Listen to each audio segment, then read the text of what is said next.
Assalamualaikum warahmatullahi wabarakatuh. Bismillahirrahmanirrahim. Nahmaduka ya ghafuru ya syakuru. Mashalli wa sallim barik ala sayyidina maulana Muhammadin wa ala alihi wa sahbihi asma'in. Nama ba'du. Juga menyangkut sholawat.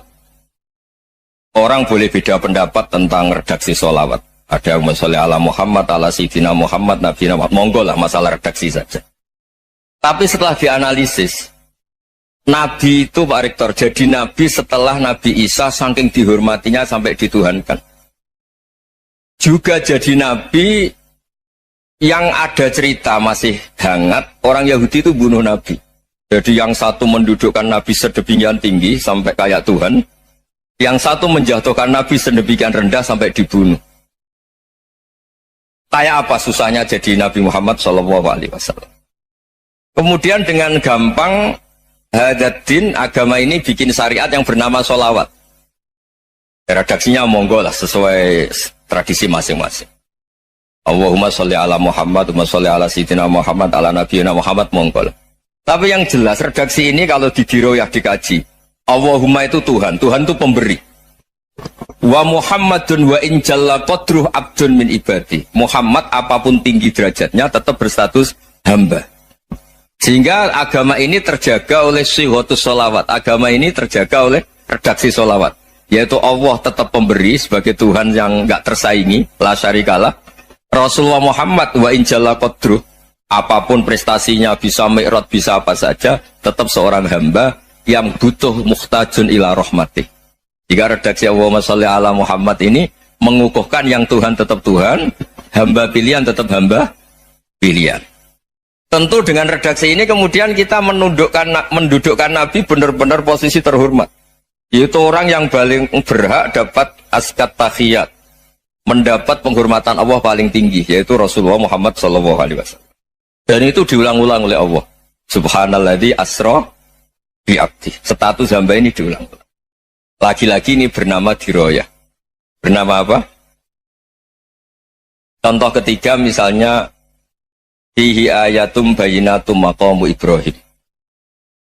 Dulu orang Yahudi itu ada diskusi masif. Syaratnya Nabi itu mbah-mbahnya harus Nabi, harus keturunan Nabi. Kemudian semua Nabi rata-rata di Palestina, di Syam. Lalu Muhammadnya asal-usulnya dari mana? Tahu-tahu orang Arab kok Nabi, padahal orang Arab itu dulu jahiliyah. Alhasil terus diceritakan, bukti Muhammad ini turunan Ibrahim adalah ada jejak kaki Nabi Ibrahim di dekat apa? Ka'bah. Fihi ayatum bayinatum maqamu Ibrahim.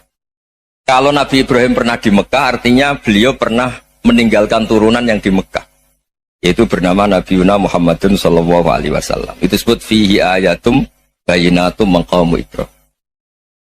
Nah, itu namanya diroyah. Diroyah itu satu perilaku keseharian kita beragama, kemudian tahu logikanya. Yang keempat misalnya, mangkana yu'minu billahi wal yaumil akhir fal yukrim apa? Jaro. Orang yang iman karena Allah dan Rasul, maka memuliakan tetangganya. Andaikan pakai hukum sosial, tentu kalau tetangga kita baik, kita baik. Kalau kurang baik, kok kurang penggawean kan gitu. Tapi dulu itu pernah ada seorang ulama itu dibully ya, dikerjain sama anak muda tetangganya. Pak Kiai datang ke rumah saya, orang ini datang. Kemudian setelah di rumahnya, saya tidak jadi butuh sama Pak Kiai, silahkan pulang. Itu Kiainya senyum menikmati. Dan itu terulang 3 kali. Dibully seperti itu, dikerjain terulang 3 kali. Lalu tetap Kiainya tuh asik, seneng sekali. Lama-lama pemuda ini tanya, kenapa engkau tidak tersinggung? Padahal saya kerjain sampai 3 kali. Tak undang, terus tak suruh pulang, tak undang, tak suruh pulang. Kata Kiai tadi, yang memerintahkan baik sama tetangga itu Allah. Jadi saya nikmati ketika bisa baik sama Anda. Tidak ada urusannya dengan perilaku Anda yang menolak saya. Nah itu terus kita tahu, memang motifnya kita baik sama tangga karena iman sama Allah dan Rasul, bukan hukum kompensasi sosial. Jadi kalau mau diteruskan Pak Rektor, saya ngajar di sini ya karena perintah Allah itu orang alim harus ngajar, bukan karena perintah Rektor.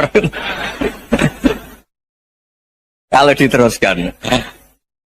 Ya saya mohon juga gitu para dosen, para karyawan di sini kalau nggak khianat dengan UI itu karena takut sama Allah, jangan takut sama rektor.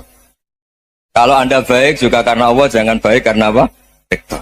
Bagaimanapun ya semua kita ini makhluk. Makhluk itu la yadurru wa la yanfa'. Begitu juga melihat Indonesia. Melihat saya ini kan ikut di UI itu lama sekali, ikut sama Profesor Zeni, dari anak Profesor Zeni nulis tafsir. Mungkin Pak Hersoyo tahu banyak, dulu Pak Lutfi ya tahu banyak.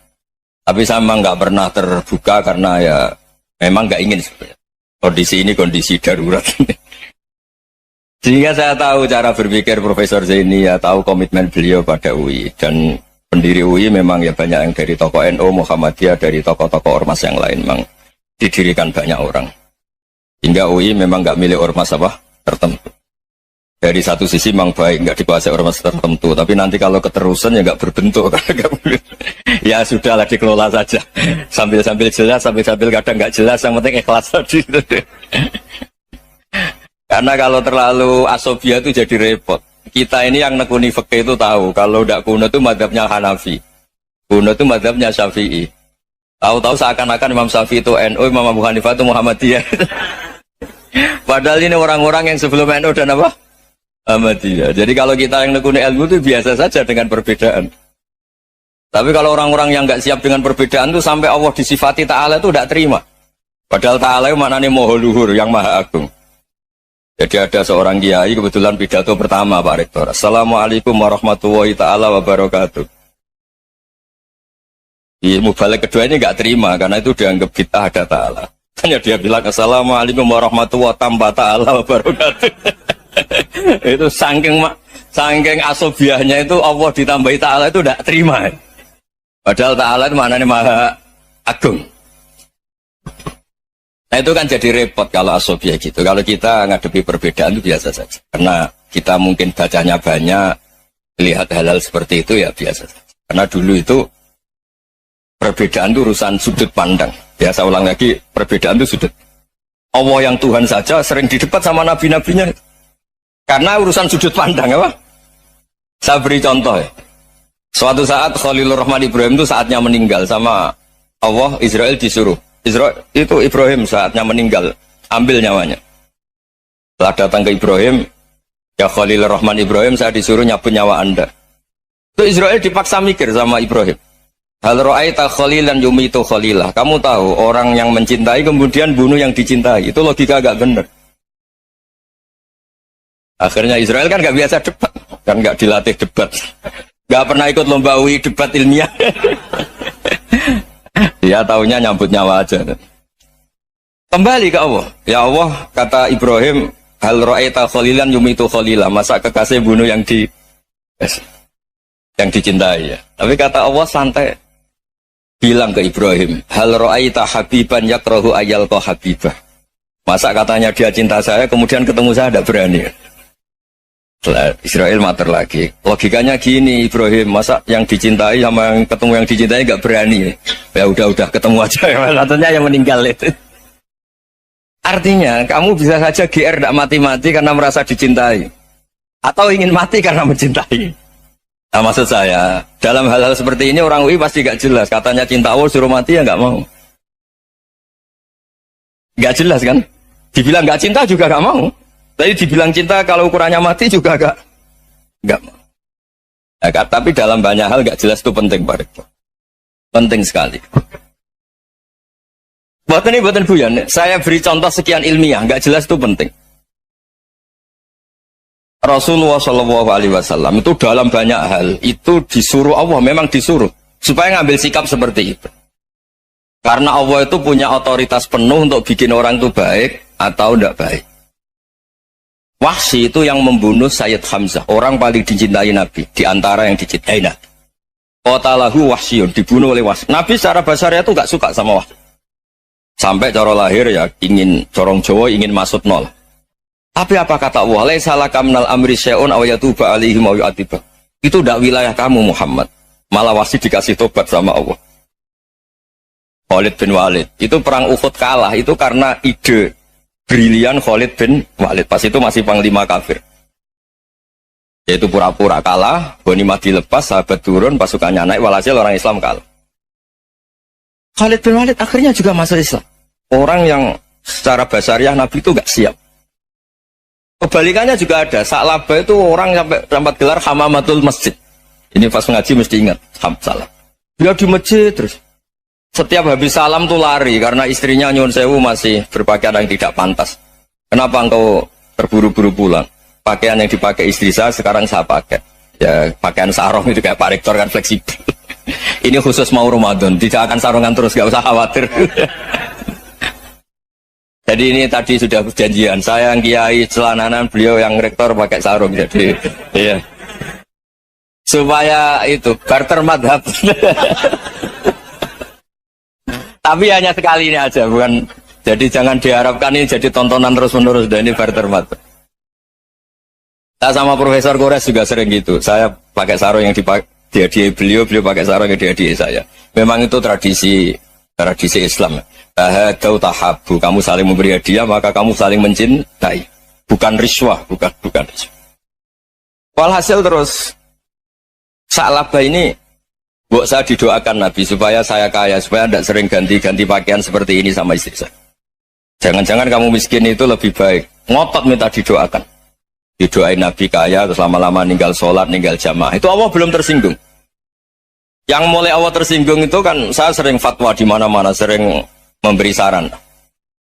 Mumpung kamu miskin itu sering sedekah, karena kalau sudah kaya itu tidak bisa. Saya memberi analogi gini. Kalau saya masih santri miskin, punya uang 100.000, diminta guru saya 50 tak kasihkan, padahal itu 50%. Punya 2 kambing kurus, diminta guru saya 1 pasti tak kasihkan, padahal itu 50%. Jadi kalau punya sapi Brahman atau sapi limusin yang harganya itu 100 juta, punya 2, diminta 1 boleh enggak? Enggak boleh. Saya punya motor butut 2, diminta teman saya 1 boleh, tapi kalau Davidson Harley itu enggak boleh itu. Nah, walhasil itu kalau kita miskin, misalnya kita zaman kuliah atau zaman mondok atau zaman apa saja, punya uang 100.000, narik temannya sampai 50.000 kan biasa. Tapi setelah 1 miliar, berani nggak kamu kasihkan 500 juta? Sama-sama 50%. Enggak kan? Nah Sa'labah gitu, ketika zakat masih per 40 kambing 1 kambing itu sebenarnya kan masih ringan. 41, 82. Kambingnya itu sudah mabenal jabalen. Barang dihitung zakat karena sudah ribuan, jumlahnya sampai 400 kambing. Banyak lah pokoknya. Terus kata Sa'labah, ini pemerasan. Karena jumlahnya besar. Allah tersinggung karena nabinya dianggap narik zakat itu dianggap khorat, dianggap pemeras. Allah tersinggung kemudian fa'aqobahum nifakon fi qulubihim ila yaumil. Dia ditegur munafik. Semenjak itu terus tadi kembali gak jelas tadi. Barkohnya gak jelas itu menjadi orang tuh bijak. Ini sekarang nakal, jangan-jangan nanti jadi orang baik. Yang sekarang baik, jangan-jangan suatu saat jadi tidak baik. Semua orang introspeksi. Gak ada jaminan kalau kita sekarang baik akan baik terus, gak ada jaminan kalau kita sekarang buruk akan buruk terus. Sehingga terus banyak kiai-kiai bijak itu memang lahirnya gak tegas, tapi gak tegas itu yang menjadikan bijak karena sama-sama mungkin. Itu yang disebut laisa laka minal amri syai'un aw yatuba alaihim wa yu'adzibun, itu tidak wilayah kamu. Ketika Allah mengomentari orang munafik juga wa yu'adzibal munafiqina insya'a aw yatub. Bisa saja ada yang disiksa, bisa saja ada yang dikasih tobat. Karena pola yang kita analisis itu semuanya menurut kita. Bukan menurut kemaslahatan orang apa? Banyak. Saya punya sekian contoh cerita. Orang yang sowan kiai baik-baik, mungkin bawa gula atau salam damla, tidak tahu lah. Itu tidak mesti jadi wali. Tapi Kali Joko yang kenal Sunan Bonang, itu kenalnya itu karena ingin begal. malah jadi wali. Tapi tidak usah dicoba. Umar itu nyari Nabi itu mau dibunuh. Tapi malah tobat jadi orang baik. Jadi ini penting ngaji ya, supaya tidak tegas itu, tidak jelas itu kadang baik. Nah termasuk saya juga termasuk dia yang milih tidak jelas. Saya sering gojlok ini, Fajar Hadil ini murid-murid saya sering saya gojlok. Kalau semua sistem pendidikan kayak kampus, kayak UII, kayak UIN semuanya, itu sistem yang bagus karena tertib, jam kuliahnya jelas, mata kuliahnya jelas. Kalau di pesantren itu Pak Arso, itu gak tertib, tapi justru itu enak ketemu di jalan orang berani tanya. Nah ini kalau mbak-mbak misalnya menstruasi, mau belajar haid nunggu semester berapa baru tahu. Itu bisa sekian tahun gak sholat karena nunggu pelajarannya baru diterangkan. Mau haji juga gitu, nunggu mata pelajaran haji. Kalau nggak jamnya, nggak mau dosennya ngajarin. Ya, kalau kiai kan nggak ketemu di jalan, tanya, dijawab. Jam berapa juga dijawab. Artinya Indonesia itu berkah, ada sistem kampus yang tertib. Ya semoga termasuk tertib gajinya. Tapi tertib gajinya itu juga sebenarnya rugi, saya sering. Ada pegawai negeri Gus, tolong doain saja di PNS, enak aja. Gajinya tetap. Kata saya nggak mau kalau gaji saya tetap. Kok bisa Gus, enak tiap bulan mesti dapat gaji. Kalau tetap nggak naik-naik, kata saya. Kalau kiai gajinya nggak tetap, tapi di atas yang tetap, kata saya. Artinya Indonesia itu berkah. Kalau semuanya pakai sistem pendidikan setertib ini, orang mau tanya khaid ya nunggu pelajaran khaid.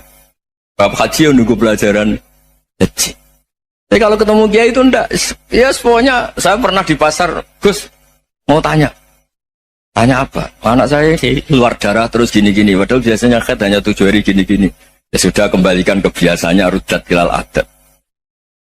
Itu enggak usah sowan ke rumah. Juga enggak registrasi dulu, enggak daftar dulu. Ya ini tidak nyindir cerita saja. Supaya ini bukti koalisi beneran. Jadi saya yang kiai enggak tertib jam, koalisi sama yang tertib jam. Jadi kalau semuanya sistem kampus, nanti pertanyaan itu enggak bisa on time, enggak bisa setiap saat. Makanya Indonesia itu berkah. Kiai-kiai yang alim yang di jalan-jalan banyak. Juga kiai yang di kampus dokter-dokter fikih banyak.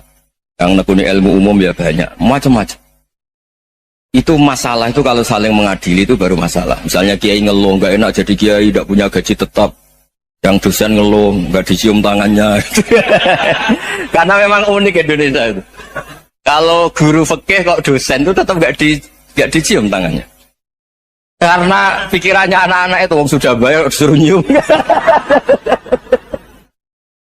Itu kayak di alam sadar tuh gitu. Kalau kiai itu kan anak-anak gak bayar itu. Ya opanya cium tangan itu. Makanya kalau kiai tidak keramat bisa mati karena cium tangannya bisa mati itu kiainya. Ya ini cerita. Supaya saling menghormati saling. Jadi kalau makanya itu pakar-pakar akhlak ya, pakar-pakar etika peradaban. Itu tertampar betul ketika Nabi urusan ilmu itu mengabaikan itu kalau sudah urusan ilmu. Misalnya begini, ada urusan ilmu, ada mbak-mbak cantik atau ibu-ibu cantik. Itu dalam Islam itu diajarkan jangan sopan-sopan banget. Kata Nabi, karena kekuatan ilmu itu di atas kekuatan akhlak, di atas kekuatan adab. Ya nisa an-nabi lastunna ka ahadim minan nisa. Ini taqaitunna fala takhdu'na bil qaul. Ayat ma'alladhi fi qalbihi maradun.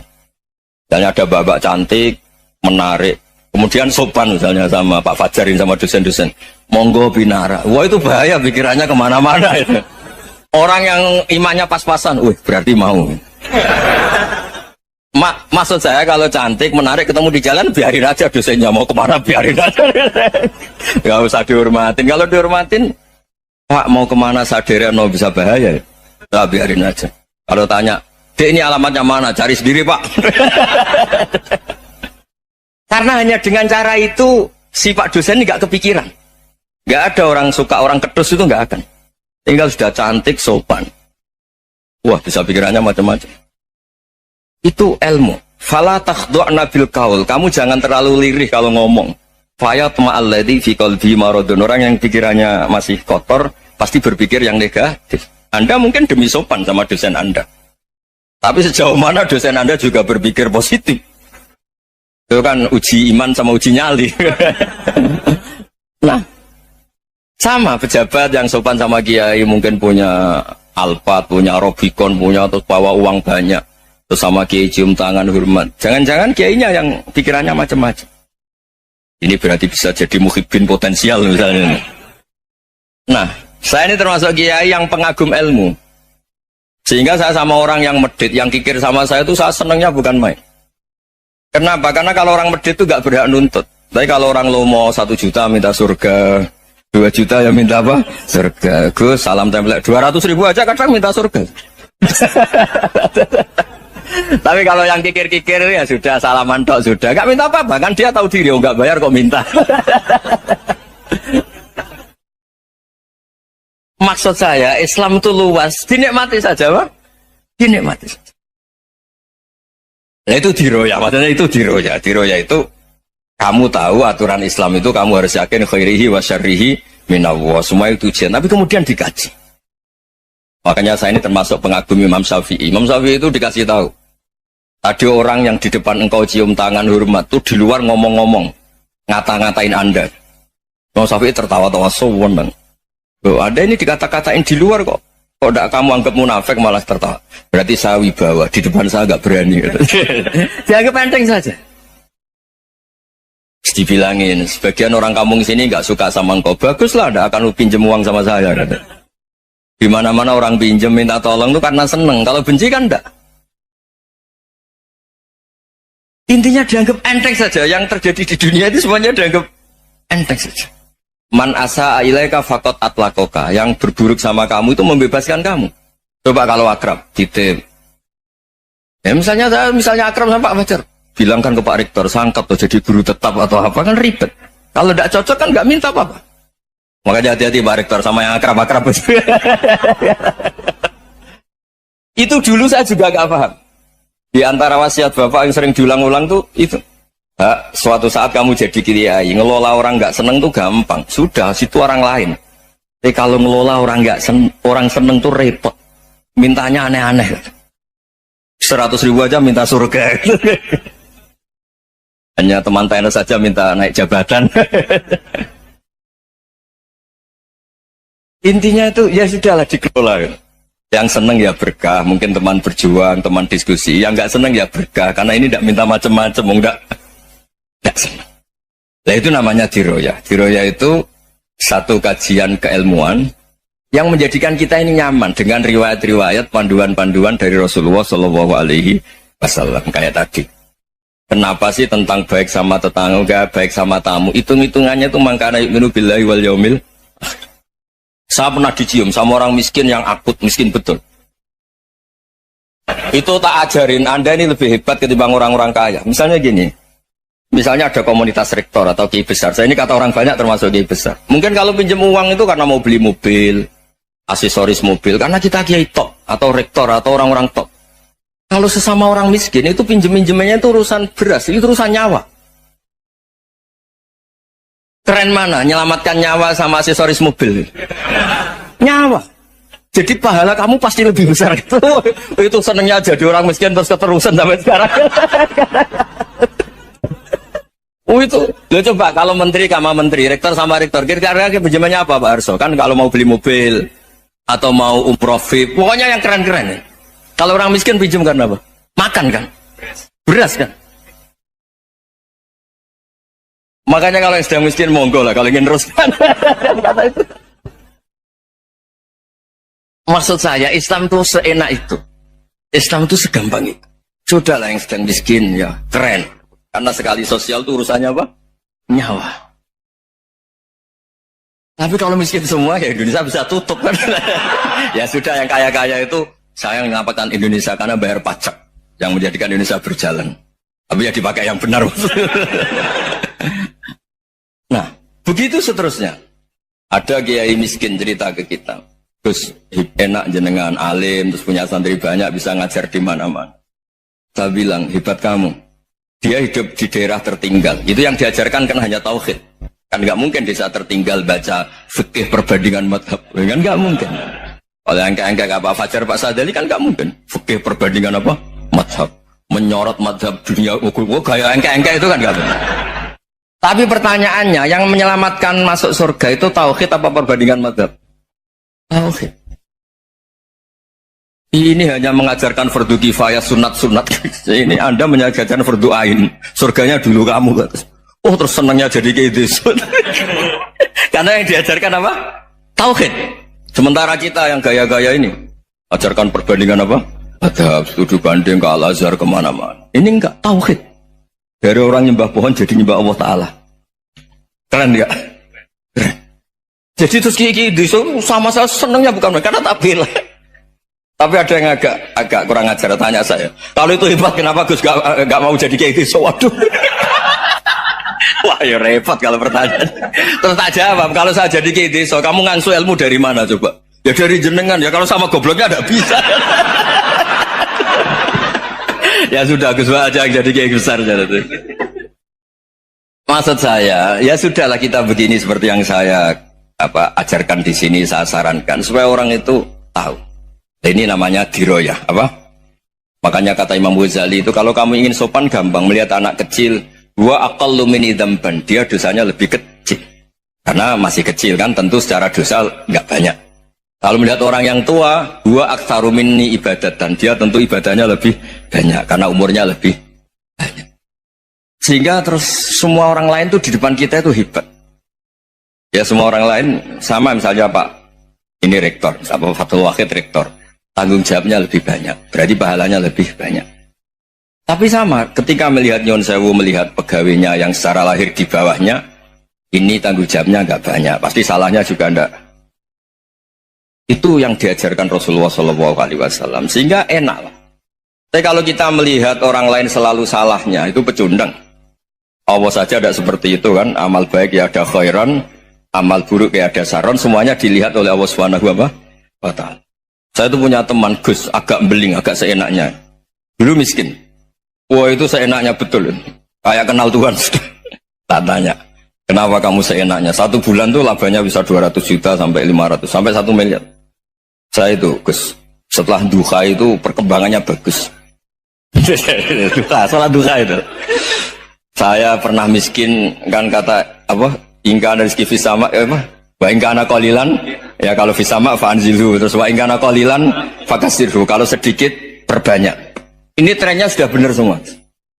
Nah, wa ingkana ya haraman fatahirhu, kalau haram yang kau sucikan.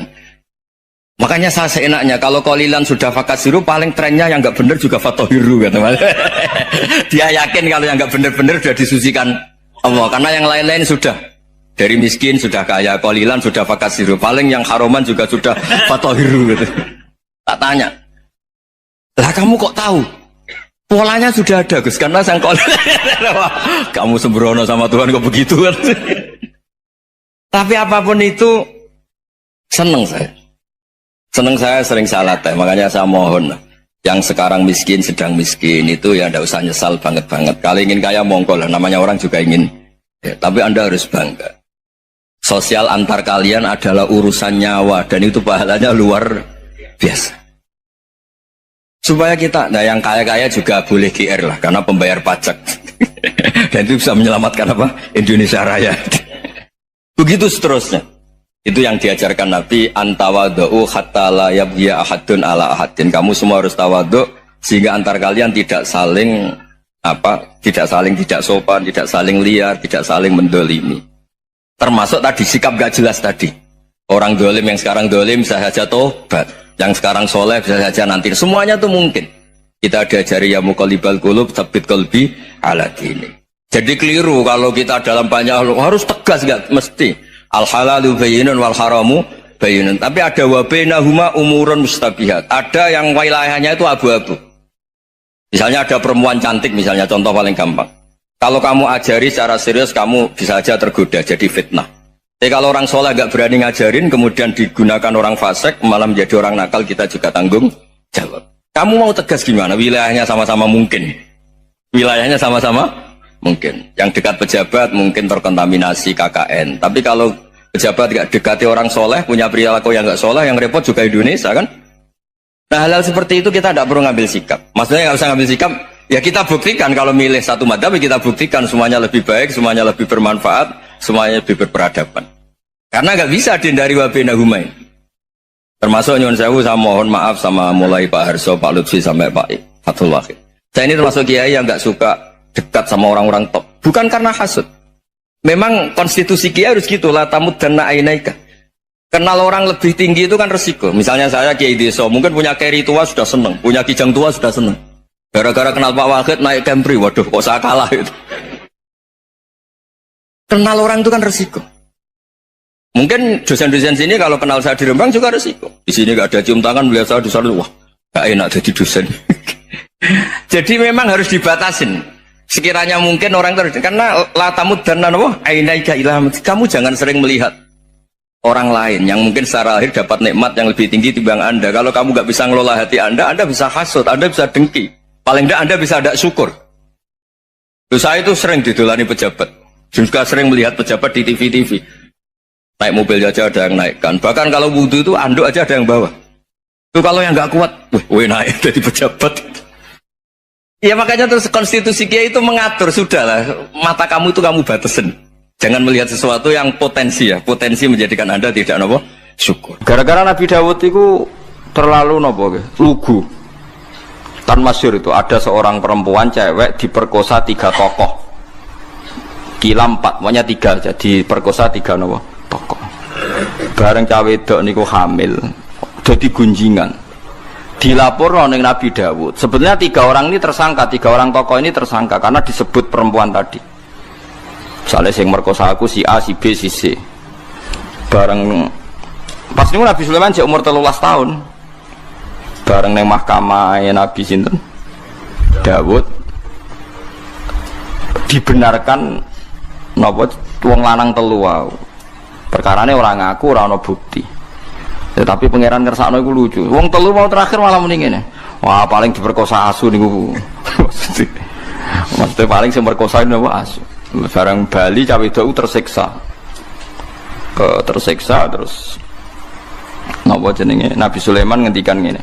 Andekan hakimnya saya, pasti keputusannya tidak seperti ini. Nabi Dawud dengar itu terus ya sudah kamu saja yang memutuskan. Akhirnya walhasil wong telu wau napa wong telu napa wong papat niku ditahan diceluk oleh Nabi Sulaiman. Jaremu semerkosa asu. Iya, jangan Sulaiman umur 13 tahun.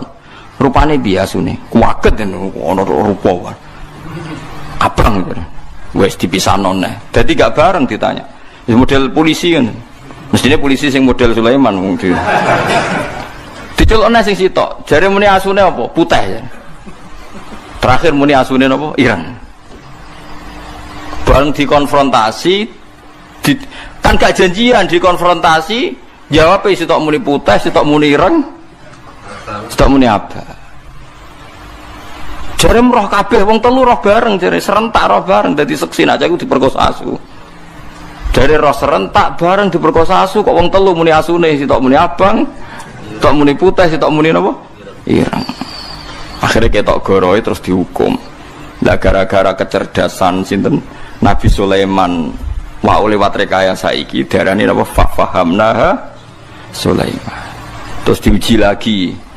Ana wong dia anak kakak beradik dia anak loro, padha-padha dia anak bayi. Jenenge cacilik raine kan tesih mirip-mirip. Walhasil ning tengah hutan dipangan serigala satu. Terus sing Mbak Yune sajane anak sing dipangan wae adike. Tapi walhasil adike iku ngotot pokoke iku anakku sing slamet tuh. Sing dipangan iku anake jenengan. Wes lapor Nabi Dawud itu modelnya lugu. Ngerseng aku ya sanaem. Barang Nabi Sulaiman ya gremeng senengane. Mulane gremeng ya oleh. Keputusan kok ngono. Cara aku hakime ndak seperti itu. Nabi Dawud tapi demokratis. Ya ndak apa-apa, kamu saja yang memutuskan. Masyhur terus Nabi Sulaiman ngutus saiki mboke loro anake sitok dibagi ae diketok. Kon ngetok mbek Nabi Sulaiman, ya dramatis ana pengawal kon njupuk pisau ketok dibagi loro. Ternyata sing adike mau gak nangis blas, sing Mbak Yunen nangis tenanan. Huwalah, ya wis pancen iku anek adik kula ampun ketok pancen kula salah. Bareng delok adike gak nangis terus dikekno Mbak Yunen. Ora ana mbok anake diketok gak nangis. Nara mbok elek. Akhirnya dikekno Mbak Yunen mergo sing nangis. Mergo seorang ibu pasti gak ridho anaknya diketok. Adiknya tenang ya pas anaknya diketok. Paling pikiran orang anakku wae ketok Allah. Paham sih kalau maksudnya. Artinya Sulaiman duwe akal, atau direkayasa cara bahasa saniki supaya ketok asline di sing seorang ibu, di sing enggak seorang ibu. Itu disebut nama fahamnaha Sulaiman. Sulaiman itu yang cerdas tenan. Dari itu terus kecerdasannya itu kegawa nganti tua, tapi terus tua-tua nganti urusan wedok barang masyhur. Jadi Ratu Bilqis itu terkenal ayu banget. Tapi Tapi jin-jin iku mantel. Sulaiman wis bojone akeh. Ana wong ayu penguasa Yaman. Bilqis. Kabeh dirabi pisan, cek ora ngajari Sulaiman, kabeh wong apa dirabi. Akhirnya Bilqis iku jin iku ngekeki hembusan fitnah nak Bilqis iku wayu tapi sikile kaya napa jaran. Kaya jaran iku maksude ana napa? Ana ulune. Elek pokoke ana ulune. Wayu tapi sikile ana ulune. Sulaiman ra kurang akal. Ya Bilqis itu yang aman, Sulaiman gitu yang Timur Tengah, ora Sulaiman terus Bilqis boko. Wantem kromo ae dari Ratu Bilqis iku boko dipindah teng Borobudur. Ke Sulaiman ku Solomon, Sulaiman ku Sulaiman. Terus Bilqis iku boko, terus Wonosobo iku Sabak. Wah matane wong. Kalau kadang ditakoki tiyang, buku ngoten wis putih Gus. Hukume wong nganggur. Ya kok payu. Ya wis keben rezekine wong sing ayo. Penak Sulaiman niku. Sulaiman, Wonosobo iku Sabak. Boko iku Bilqis. Nak Borobudur berarti. Sing Arsu Sulaiman ya. Semacam-macam dunia. Akhirnya Sulaiman itu pinter. Waduh ayune ngono sampai dirabis ditalokno kok. Napa? Kok sikile napa? Sulaiman terus murah nabi yo beling, tapi nabi derene beling kan ra oleh. Wah akhirnya dekne gawe istana sangka min Zabarjat. Innaha sarhum mumarradum min qawari. Kokoco. Kocone ngisore banyu. Dekne lungguh ning istana, terus Bilqis diceluk. Tapi aja tiru. Orang diceluk spontan Bilqis mergo ngerti koyok-koyok banyu. Terus sikile dicincing. Ngerti jebule wahyu, resik gak ana napa rambute. Wah, wong aja khusuk temen. Ya sing ngono critane Nabi ana ngono bareng, guys. Ya aja mbok tiru, tapi kaya aja gedeng wong sing lagi cek ngono. Ya ora kena dijelasno, wis pokoke ngono. Wah, akhirnya Sulaiman mangkel, lucu pula ayo, mau perkara jin itu mangkel, kabeh apa dirabi. Lah nah zaman riyen ora ana syariat maksimal napa papat. Mulane Sayyid Zabidi tau cerita, wong yo kudu ana cerdas. Mergo riyen ana raja ganteng sugih, senengane rabi cah prawan wayu. Nggih senengane rabi prawan napa ayu. Rata-rata yo gelem. Mergo raja napa sugih, ganteng ya. Bareng ana cah desa pacaran sing critakno Sayyid Zabidi sing nyare Ihya. Ono cah wayu kampunge dekne seweneng jebule dibidik. Raja waduh kurang ajar saingan nak kalah. Bareng rajane teko golek wong ayu dhisik raja. Yo men era Islam, pun era Bani Islam. Takoki pemuda. Cara kowe piye cah wedok iku? Maksudnya takok kelakuane piye, tau digendhak wong ta ora ngene-ngene. Raja iku ben prawan yo steril yo ora tau digendhak wong, gak kurang ajar. Jawabe canom iku ya ora apa-apa jenengan rabi, tapi wa inni qad ra'aitu annahu qad qabbalaha rajulun. Tapi aku bersaksi tenan cah iku tau diambung wong lanang. Raja